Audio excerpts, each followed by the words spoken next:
Monsieur le Président, merci beaucoup pour également cette introduction. En tant que journaliste, on n'est pas habitué d'être accueilli par des applaudissements. Merci beaucoup.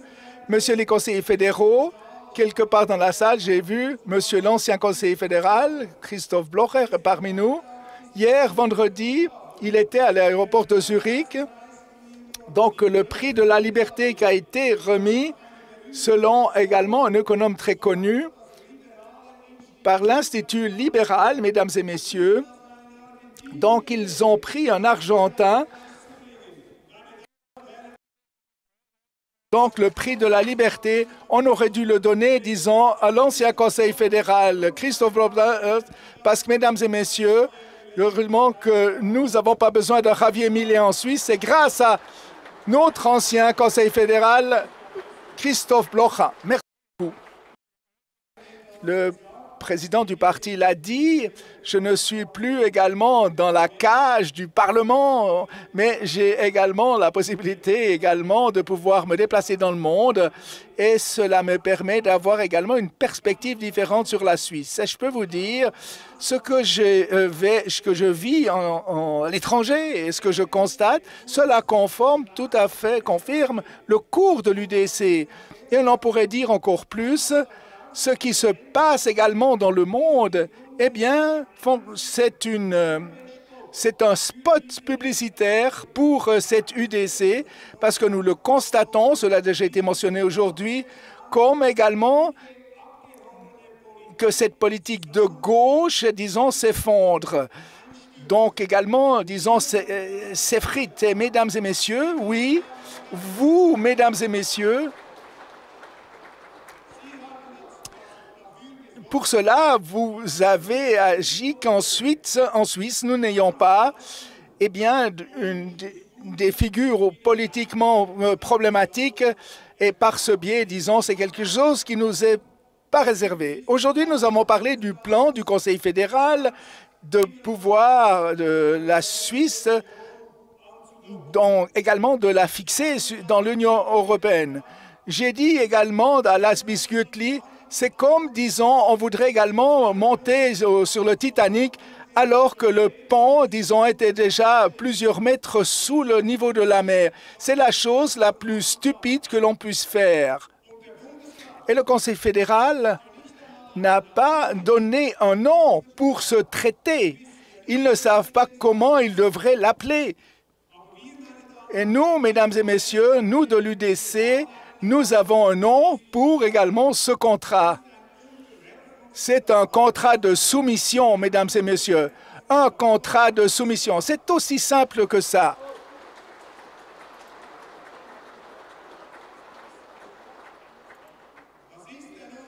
C'est un contrat ou un traité de soumission qui nous apporte d'une part le droit étranger, des sanctions étrangères, des juges étrangers, et pour cela, nous devrons encore payer. Mesdames et messieurs, croyez à Berne que nous ayons perdu la raison, que nous n'ayons plus également notre raison. On devrait dire les gens à Berne qui est le chef dans ce pays, qui détermine et accepte les lois et qui finalement, disons, est le juge et l'argent, disons, que nous investissons dans cette Union européenne, disons, malade, nous le gardions plus volontiers en Suisse, mesdames et messieurs.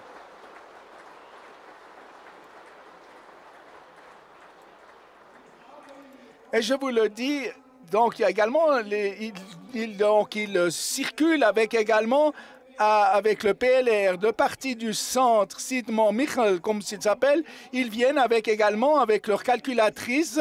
Donc, si nous signons ce contrat, eh bien, nous pouvons également vendre 3 pneus de vélo dans l'euro et peut-être un autre produit. Nous ne pourrons le vendre plus facilement dans l'Union européenne. Mesdames et messieurs, ces contrats de l'Union européenne, nous le savons, ils n'apportent à la Suisse aucun bien-être. Ils appellent également de la pauvreté. Ils apportent à la Suisse également une immigration de criminels et, disons, une bureaucratie sans limite. Dans aucun cas, nous devons signer de tels contrats, mesdames et messieurs.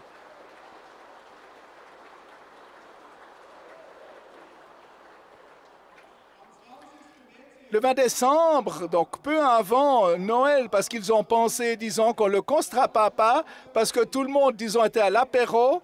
Donc, on a vu également un peu du vin blanc, et le Conseil fédéral, disons, dans ce temps, disons, de l'Avent, le 20 décembre 2024, il a déclaré les négociations comme conclues et l'a fêté. Je dois vous dire, mesdames et messieurs, j'étais à la Berne fédérale. Eh bien, j'ai eu honte pour notre Conseil fédéral. Ce 20 décembre 2024 était un jour également de la honte pour la Suisse. Je dois le dire, disons avec ces mots aussi graves, cela n'est pas acceptable. Ils nous ont invités le 20 décembre 2024, le matin, par téléphone, Madame von der Leyen de la Commission, donc la présidente de la Commission, on lui a demandé de venir à Berne. Disons, on a montré également eh bien, ces drapeaux, le drapeau suisse, le drapeau de l'Union européenne. Madame von der Leyen a, disons, eh bien, souri en fait de toutes ses dents et parlé d'un jour historique. Et Madame la présidente de la Confédération Amerde qui a annoncé qu'elle, disons, elle quitterait le Conseil fédéral, d'un Conseil fédéral Amerde. Elle a également souri de toutes ses dents et l'a fêté avec elle. Donc, ils se sont comportés si ces contrats étaient, disons, comme dans un acte aurait déjà été conclu et signé, comme si cela était un accord conclu. J'ai pensé, est-ce que j'ai raté quelque chose? Est-ce que, disons, est-ce qu'il y a eu en fait une assemblée du Conseil fédéral? Il y a eu, une votation populaire? Non, ils n'ont pas lu le contrat d'une façon générale parce que ça n'existe pas, mais disons ce que nous savons, c'est déjà une raison pour le supprimer. Donc la démocratie, le souverain, légalement le responsable, le décideur, le législateur dans ce pays n'existe plus dans l'imitation de ces eurocrates de Bruxelles et de Berne, et c'est la tâche de l'UDC, eh bien, de ces personnes de leur dire qui, ici, a le dernier mot en Suisse, ou également, disons, ou en définitive, qui décide, mesdames et messieurs.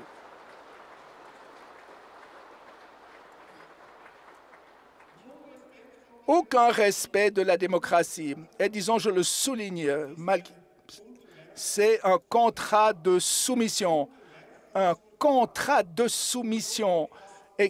Et disons, c'est comme ça, on ne le faisons pas, on ne le signe pas. Et disons, on reste pour des raisons fondamentales contre et on ne le fait pas indépendamment avec qui vous décidez de négocier un tel contrat. En aucun cas, le Conseil fédéral aurait dû également simplement négocier un tel contrat. On aurait dû dire en 2008 de lui dire d'une façon claire, lorsqu'ils nous ont approchés, avec également leurs juges étrangers, avec leurs sanctions, avec également, disons, notre liaison institutionnelle, le Conseil fédéral aurait dû dire, eh bien, nous ne le voulons pas, de bons contrats dans tous les temps, donc également d'égal à égal, la collaboration absolument, mais jamais. Nous, en tant que Suisse, nous dirons oui pour également, disons, cette reprise, disons, qui est reprise par l'Union européenne, c'est-à-dire, donc, de l'Union européenne, disons, donne le droit, la législation. Ils veulent fixer également les juges parce que l'Union européenne veut également notre porte-monnaie. Donc, c'est une reprise, disons, c'est quelque chose que nous ne devons refuser et renoncer à accepter cette reprise malhonnête. Et vous avez beaucoup entendu parler ce matin, mais certainement on peut pas dire beaucoup de choses de nouveau, mais il faut toujours le répéter et il faut le dire avec force. Et nous devons l'expliquer aux Suisses et aux Suissesses, mesdames et messieurs, parce qu'on essaye bien sûr de mettre également, disons, eh bien, de mettre du miel dans l'oreille, simplement de pouvoir les endormir, de leur faire peur. Et on apporte également, comment dit-on, c'est Marcel. Donc également, on appelle également ces termes, disons, de menteurs, ces formules menteuses que parfois vous entendez, parfois on entend. C'est en fait un contrat de stabilisation, mesdames et messieurs, fondamentalement. Il n'y a actuellement rien qui est plus instable que l'Union européenne. Donc, on a pratiquement également de la peine que ce qui se passe actuellement dans l'Union européenne. Mais un contrat, mesdames et messieurs, qui est dessiné par un côté, disons, qui peut être modifié unilatéralement et qu'il y ait un conflit, eh bien, c'est les juges également de l'autre partie qui peuvent décider. Et si nous ne n'étions pas d'accord, eh bien, il y a une sanction. Donc, ce n'est pas une stabilité, c'est l'instabilité, c'est l'insécurité, c'est également une soumission, mesdames et messieurs, et rien d'autre. Et au niveau de la stabilité, disons-le, donc si vous êtes dans une discussion, c'est quelqu'un, disons, veut stabiliser son mariage. Et s'ils ont des problèmes, disons, dans le couple, ben votre femme, à partir d'autres, c'est moi qui décide seul, et toi, tu as simplement à m'obéir. Et s'il y a un conflit, eh bien, c'est moi qui décide également. Et si tu te plains, eh bien, il y aura des sanctions. Il y a qu'une femme ne l'acceptera, mesdames et messieurs. Vous ne pouvez pas stabiliser un couple. Eh bien, disons, c'est la voie directe au divorce. Ce n'est pas une stabilisation en aucun cas.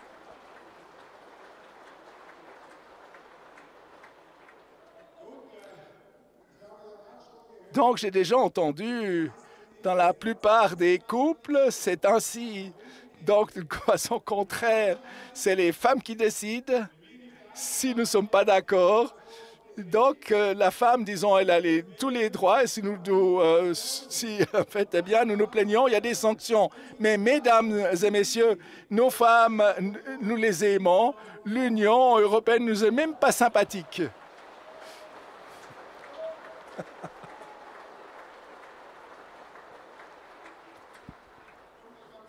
Et le président du parti l'a dit, je viens également du VEF directement.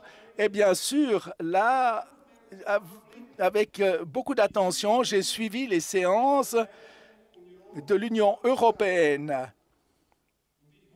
Et je dois vous dire, dans l'Union européenne, il y a actuellement, disons, une panique. Donc, le niveau d'alarme rouge. La présidente de la Banque européenne, Christine Lagarde, elle a dit « L'Union européenne est dans une crise existentielle. L'Union européenne est en train de s'effondrer. L'Union européenne n'a plus d'argent. L'Union européenne n'est plus concurrentielle. Même l'économie allemande, eh bien, vous l'avez écrasée dans le terre. La France est pratiquement, disons, pratiquement en faillite. On cherche également, disons, même les Allemands, disons, sont dans une situation terrible. Des Allemands, avec également une économie aussi forte, eh bien, tombent dans une situation où les Allemands doivent se poser la question de sortir de l'Union européenne parce qu'ils n'ont plus l'argent pour le financer. La chose la plus stupide qu'on pourrait faire, c'est que maintenant, disons, eh bien, de pouvoir également signer un contrat avec une telle organisation. Qu'est-ce qui m'a touché? Qu'est-ce qui m'a dérangé le plus lorsque, disons, ces discours, les réponses des eurocrates de chaque problème dans l'Union européenne, c'est quoi? Cela veut dire encore plus d'Union européenne, encore plus de Bruxelles, encore plus de centralisation. Madame von der Leyen le dit, donc le chef qui discute avec la Suisse le dit également. La chose la plus grave qui peut se passer dans l'Union européenne, ce sont également, disons, des chemins communs, des chemins unis. Nous devons tout faire ensemble, donc disons de couler tous ensemble. Si quelqu'un vous raconte que la suite, disons, être indépendant, souveraineté, disons, eh bien, se lie avec un tel système, soit il vous ment, ou alors, disons, il n'a plus tous ses esprits, mesdames et messieurs.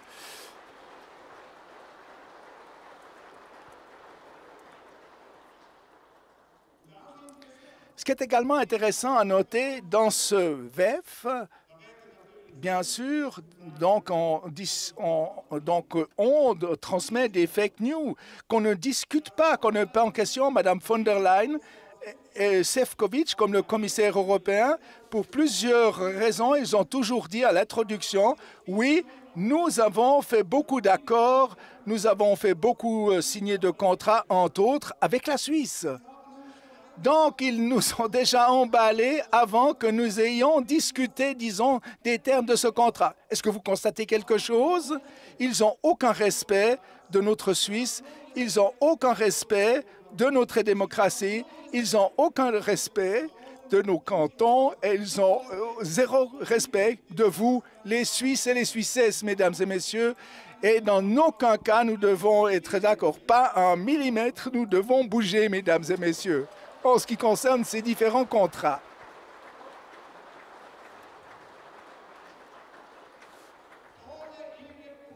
Sans votre indépendance, sans votre liberté, la Suisse n'a plus de valeur.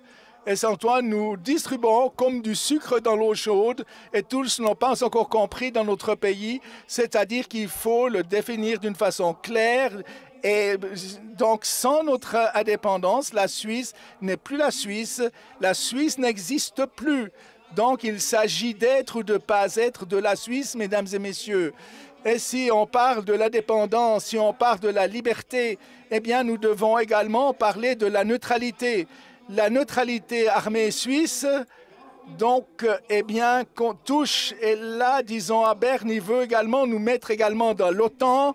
Nous voulons également nous participer à des guerres. Nous ne devons jamais l'accepter.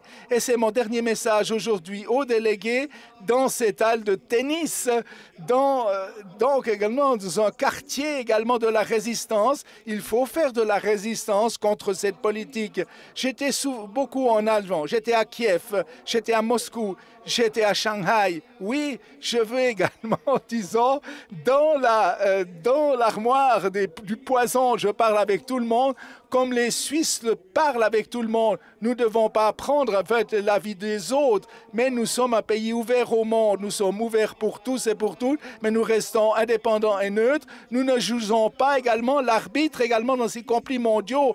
Parce que ce que les politiciens le souhaiteraient dans le Berne fédéral, mesdames et messieurs, nous devons revenir à la neutralité. Et qu'est-ce que l'on m'a dit également au cours de ces voyages dans le monde? Bien, vous allez le constater également. Tout le monde me dit, qu'est-ce qu'il se passe avec la Suisse? Pourquoi vous n'êtes plus neutre? Pourquoi vous également vous laissez être engagé dans les guerres des Européens ou des Américains? Vous devez rester neutre. Vous êtes également bien la surface ouverte dans le monde, d'où les partis, disons, conflictuels seront en train. Si tout le monde est également dans les gradins jusqu'à ce que quelqu'un, disons, est blessé aussi longtemps qu'il y a la Suisse, une Suisse neutre, une Suisse, disons, à qui on fait confiance, il y a encore de l'espoir dans le monde. Et un Indien m'a dit, qui, si ce n'est pas la Suisse, devrait encore sauver le monde s'il n'existe plus de pays neutres. Et je crois, mesdames et messieurs, c'est quelque chose qu'il faut prendre au sérieux. Nous devons également sortir les hallebardes et, disons, nous équiper, nous armer. Nous devons également défendre notre neutralité, mesdames et messieurs. Donc, c'est également le sceau de notre assurance vie, de notre pays. Et si nous sommes et restons neutres, nous n'avons pas d'ennemis, nous n'avons que des amis. Et la neutralité, bien sûr, disons, c'est important, d'une façon importante pour notre économie, parce qu'un pays neutre peut faire des affaires partout, est apprécié partout, il n'y a pas d'ennemis. Sans la neutralité, mesdames et messieurs, la Suisse perdra sa valeur parce qu'elle n'apportera plus en fait davantage. Pourquoi les grands acteurs tenir compte de nous si nous participons, si nous nous engageons? Pourquoi organiser une conférence de paix où le président américain puisse rencontrer le président chinois et russe sur un terrain neutre? Pourquoi, disons, les entreprises internationales de venir en Suisse? Pourquoi notre pays devrait être attrayant si également nous renonçons à la neutralité? Mesdames et messieurs, c'est pour moi actuellement, en plus de l'Union européenne, la chose la plus importante, c'est notre neutralité. Si nous l'abandonnons, la Suisse, eh bien, sera détruite comme si elle était également faisait accepter ses contrats avec l'Union européenne, et la Suisse s'appauvrira sans cette neutralité. Elle viendra insécurité, elle ne sera pas attrayante, ce ne sera plus la Suisse. Mesdames et messieurs, faites que la Suisse reste la Suisse, non, disons, à ce contrat de soumission, non, disons, à cet accord avec l'OTAN, oui pour la Suisse, oui pour l'indépendance, oui pour la liberté, oui pour la neutralité. Merci beaucoup.